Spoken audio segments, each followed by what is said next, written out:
আসসালামু আলাইকুম, সবাই কেমন আছেন? আশা করি ভালো আছেন। তো আমিও আল্লাহর রহমতে আপনাদের দোয়া ও ভালোবাসায় অনেক ভালো আছি। তো আজকে 4 ধরনের ভর্তা বানাবো, কারণ একটু ঠান্ডার সমস্যা, তো তাই একটু ভর্তা দিয়ে ভাত খেতে ইচ্ছে করছিল। তো 4 ধরনের ভর্তার প্রস্তুতি নিয়ে নিয়েছি, সব কিছু বেজে বুঝে আমি রেডি করে নিয়েছি। তো এত কিছু দেখাতে গেলে ডিটেলসে মানে অনেক লং হয়ে যায় ভিডিও। তো আমি এখানে 3টা ভাজা শুকনো মরিচ নিয়ে নিয়েছি, 2টা কাঁচামরিচ নিয়ে নিয়েছি, নিয়ে আমি একটা বাটনায় ভালোভাবে ফেষে নিচ্ছি। আমি তো ফেষে নিচ্ছি মানে আমি একদম মিহি করবো না, তার জন্য শিলনোড়াই করে নিয়ে আমি বাটনাই করছি। তো এখানে বরবটি, চিংড়ি মাছ, ছোটো দেশি চিংড়ি মাছ, পেঁয়াজ, রসুন, তারপরে কাঁচামরিচ, শুকনো মরিচ সব কিছুকে একদম ডলে ডলে আমি বাটনার সাহায্যে ডলে ডলে একদম আদা ফেসা করে নিচ্ছি, কারণ আমি একদম মিহি করবো না বলেই আমি শিলনোড়া নিইনি। তো আর একটু লবণ দিয়ে আবারও একটু ডলে নিচ্ছি ভালোভাবে। ডলে ভালোভাবে ভর্তাটাকে ভালোভাবে মিক্স করে একটু সরিষার তেল দিয়ে মাখিয়ে, তো এই ভর্তাটা রেডি হয়ে গেল। তো উঠিয়ে একটি বাটিতে রেখে দেব। তো আমার বাটনাটা একটু সাইড দিয়ে ভেঙে গেছিলো, তো এটা দেখতে কীরকম লাগছিল আর কি। তো আমি আরেকটা ভর্তা, শুটকির ভর্তা বানানোর জন্য আমি বেশ অনেকগুলা কাঁচামরিচ নিয়েছি। আজকে আমি কাঁচামরিচ দিয়ে শুটকি ভর্তাটা বানাবো। তো দেখুন, কাঁচামরিচগুলাকে ভালোভাবে ডলে এখন শুটকিগুলাকে ভালোভাবে ডলে নিচ্ছি। শুটকিগুলো একদম ডিপ ফ্রিজে রেখেছিলাম, তো শক্ত শক্ত হয়ে গেছিলো। তো গাছ থেকে একটা ধনেপাতা পেড়ে এনে, তো আমি ধনেপাতাটা আর কাঁচা পেঁয়াজ দিয়ে দিয়েছি। তো প্রথমে আমি মরিচ ডলার সময় লবণটা দিয়ে দিয়েছিলাম।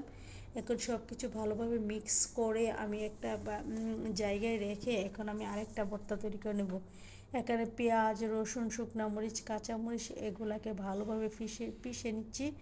পিষে ভালোভাবে একদম আদা বাটা করে নেব। সবগুলো ভর্তে আজকে আমি আদা বাটা করব, মানে হাতে মাখানোর মতো। তো একটু লবণ দিয়ে ভালোভাবে পেঁয়াজ মরিচ এগুলোকে মেখে এখন ডালের ভর্তাটা বানিয়ে নেব। তো ডালটাকে আমি একদম গলা গলা করে সিদ্ধ করে নিই, একটু শুধু একটু সিদ্ধ করেছি হালকা একটু লবণ দিয়ে। তো এখন সরিষার তেল দিয়ে ডাল ভর্তাটা হয়ে গেছে, মাখিয়ে উঠিয়ে নিয়েছি। তো এখন আমি আবারও পেঁয়াজ, রসুন, শুকনো মরিচ এগুলো দিয়ে তো আবারও একটু ডোলে একদম আদা ফিসা করে নিচ্ছি। নিয়ে আমি আদা সরিষাটাকে আগেই শিলনোড়ায় একটু পিষে নিয়েছি, কারণ সরিষাটা এখানে ভালোভাবে মিহি হবে না, আর সরিষাটা আদা বাটা ভালো লাগে না। এভাবে একবার সরিষার ভর্তা বানিয়ে দেখবেন, এত মজা লাগে খেতে, আর ঠান্ডার জন্য খুব উপকারী। এই তো আমার 4 আইটেমের ভর্তা হয়ে গেছে।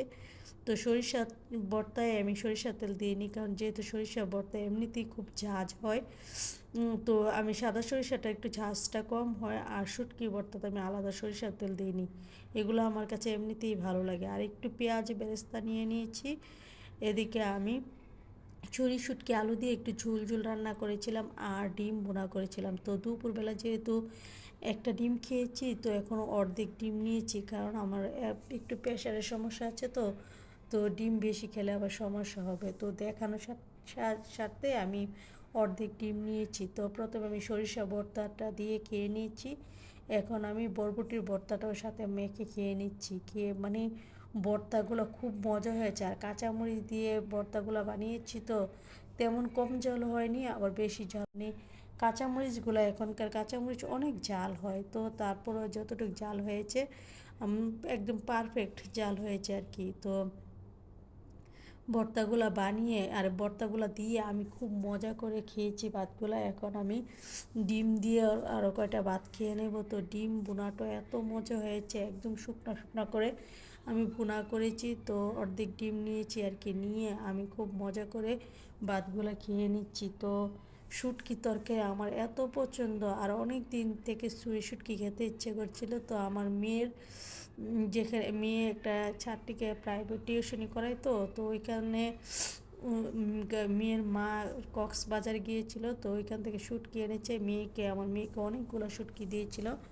তো এখান থেকে আমি শুটকি অল্প 2টা শুটকি নিয়ে একটু আলু দিয়ে ঝোল ঝোল করেছি, দিয়ে খুব তরকারিটা তো খুব মজা করে খেয়ে নিচ্ছিলাম। তো আমার ভিডিও ভালো লাগলে লাইক কমেন্ট শেয়ার দিয়ে পাশে থাকবেন। আল্লাহ হাফেজ, আসসালামু আলাইকুম।